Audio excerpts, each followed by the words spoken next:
A letter on authority, folly, and work done unto the Lord from the shepherd's dog.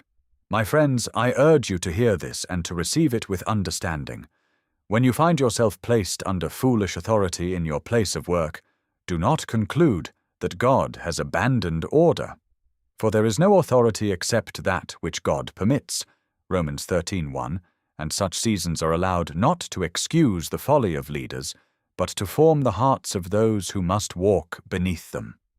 God uses imperfect leadership to teach you to trust Him rather than to lean on human wisdom.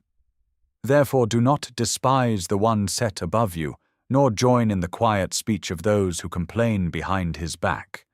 Instead, bring your complaint before God. For when leadership is foolish, the heart is tempted in 3 common ways: to become lazy in its labor, to become bitter in spirit, or to compromise integrity in small and hidden matters.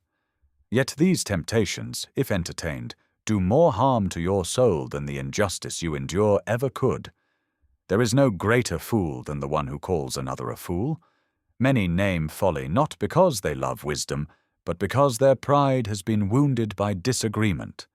The wise discern error without despising the one who errs, and name wrong without hardening their own hearts. Do not be surprised if folly bears fruit in time. Often the traps set by foolish leadership become the very means by which folly is exposed and corrected. Yet do not rejoice when those above you stumble, for God is not asking you to delight in another man's fall, but to remain upright while you walk under him. The Lord is shaping your character even when He is correcting another's conduct. And remember this: you will not always remain below. The day will come when you also will carry responsibility, and then you will feel the weight of being judged by those beneath you and pressed by those above you.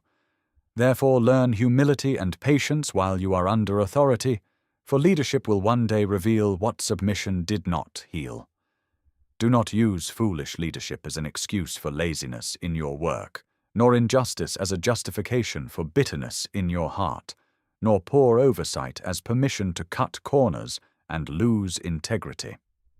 Work faithfully even when your work is overlooked, for you are not serving men alone, but the Lord Christ.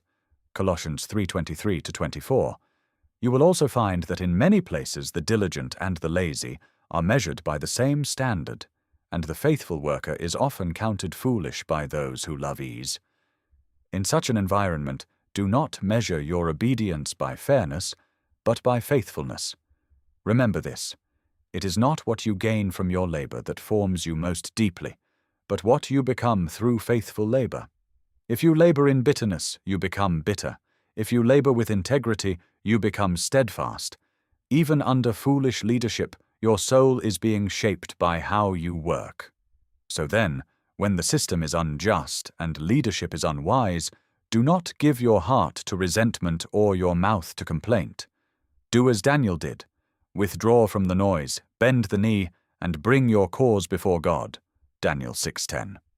Prayer does not change God, but it changes the one who prays, so that you may return to your place of work with a guarded heart and a resolve to walk in integrity even when no one is watching. From the Shepherd's Dog.